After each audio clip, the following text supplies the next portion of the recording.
ظلم اور ظالم کا انجام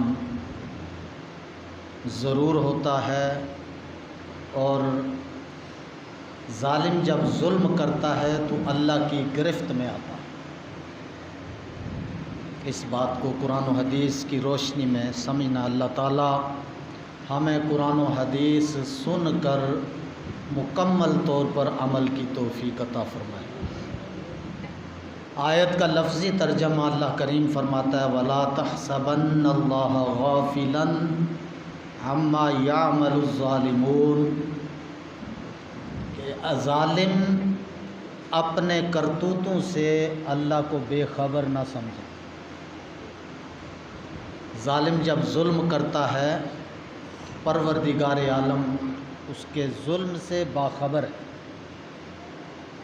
اور جب ظالم ظلم کرتا ہے تو ظلم کا انجام بڑا بھیانک ہوتا ہے۔ ظلم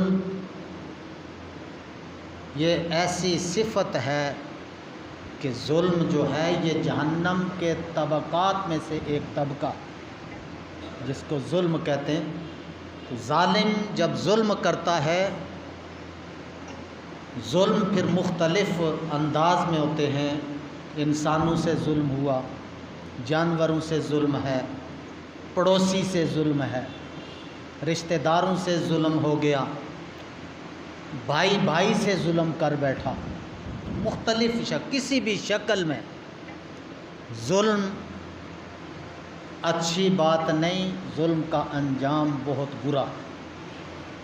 اس واسطے اللہ کی بارگاہ میں جہاں اور دعائیں مانگیں تو ہمیں یہ دعا مانگنی چاہیے کہ اللہ ہمیں ظلم کرنے سے بھی محفوظ تاکہ کسی سے ہم ظلم نہ کریں، کیونکہ اس کا انجام، اس کی سزا، اس کا عذاب بہت سخت ہے۔ حدیث پاک کے اندر آتا ہے کہ اللہ کے محبوب علیہ الصلاۃ والسلام بنی اسرائیل کی ایک نیک سیرت خاتون کا ذکر فرماتے ہیں۔ صحابہ اکرام سے ذکر فرماتے ہیں کہ عورت بہت نیک سیرت تھی،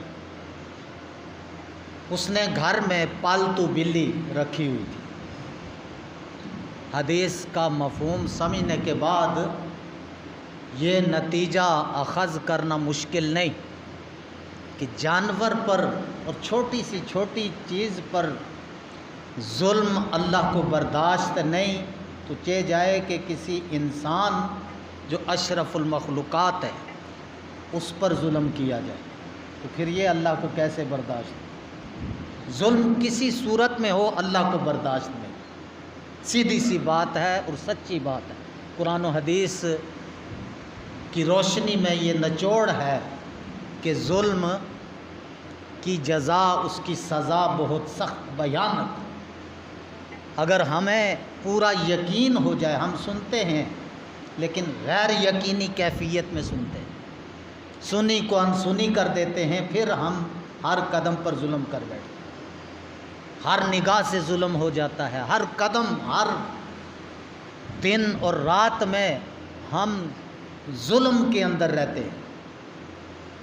لیکن اگر یقین آ جائے کہ ظلم کتنا بڑا جرم ہے، اس کی سزا کتنی بھیانک ہے، تو انسان اپنے آپ جیسے اپنے جسم کو، اپنے کپڑوں کو، اپنی چیزوں کی حفاظت کرتا ہے، ظلم سے بھی اپنی حفاظت اسی طرح کرتا ہے۔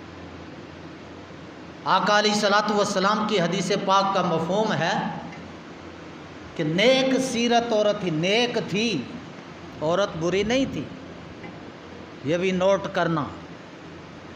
جانوروں میں سے بلی گھر میں پال کے رکھی ہے، اس کی دیکھ بھال کرتی ہے، کھانا کھلاتی ہے، پانی پلاتی ہے، اسے کام پڑ گیا، رشتہ داروں کے ہاں جانا پڑ گیا، اس نے سوچا میں اب جاؤں گی، شام کو واپس آ جاؤں گی، بلی کو گھر میں پکڑا، رسی سے باندھ کر گھر میں چھوڑ دیا۔ لیکن وہ جب رشتہ داروں میں گئی تو شام کو پلٹ کر نہ آ سکی، ایک دن گزر گیا، دوسرا دن بھی گزر گیا، تیسرا دن بھی گزر گیا، چوتھے دن وہ پلٹ کر آئی۔ اگر وہ بلی آزاد ہوتی کہیں سے وہ کھا پی لیتی، زندگی اس کی محفوظ ہوتی. لیکن 3 دن گزر گئے، نہ بلی نے کھانا کھایا نہ پانی پیا، بھوک اور پیاس سے تڑپ تڑپ کر، آزاد نہیں، رسی سے باندھی. اور اس نیک سیرت خاتون نے اس کو ظلم کی نیت سے نہیں باندھا تھا، صرف اس کی حفاظت کے لیے کہ یہ گھر میں رہے، میں شام کو آ جاؤں گی. پر شام کو وہ نہ آئی، کام پڑ گیا. 1 دن، دوسرا دن، تیسرا دن گزر گیا. تیسرے دن بلی کو بھوک اور پیاس نے جب تڑپایا، تڑپ تڑپ کے وہ جان دے گئی. عورت پلٹ کر آئی تو دیکھا کہ بلی مر گئی. آقا علیہ الصلوۃ والسلام فرماتے ہیں کہ اب وہ خاتون نیک سیرت ہے، اس نے اپنے گھر بلی پال رکھی تھی، خدمت کرتی رہی، نیکیاں کماتی رہی، پانی اسے پلاتی رہی، لیکن حفاظت کی نیت سے رسی سے باندھا، اسے قید خانے میں رکھ دیا، گویا قید کر گئی. کام پڑتے رہے، دن گزرتے رہے، بلی موت کی گھاٹ اتر گئی. جب پلٹ کر آئی، اللہ کے محبوب فرماتے ہیں اللہ نے اس نیک سیرت عورت کی نیکیوں کو نہیں دیکھا، بلکہ دیکھا کہ اس کا ظلم کیا ہے. جب دیکھا کہ اس کا ظلم یہ ہے کہ اپنی بلی کو رسی سے باندھ کر گئی تھی.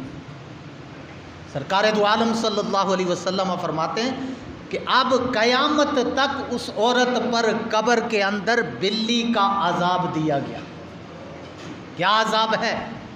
اللہ کے محبوب فرماتے ہیں کہ قیامت تک، تب سے لے کر اب بھی اور قیامت تک بلی کو ایسا عذاب کی صورت میں مسلط کر دیا کہ اس ظلم کا بدلہ وہ اس کا گوشت نوچ نوچ کر قیامت تک کھاتی رہی. عورت نیک سیرت تھی.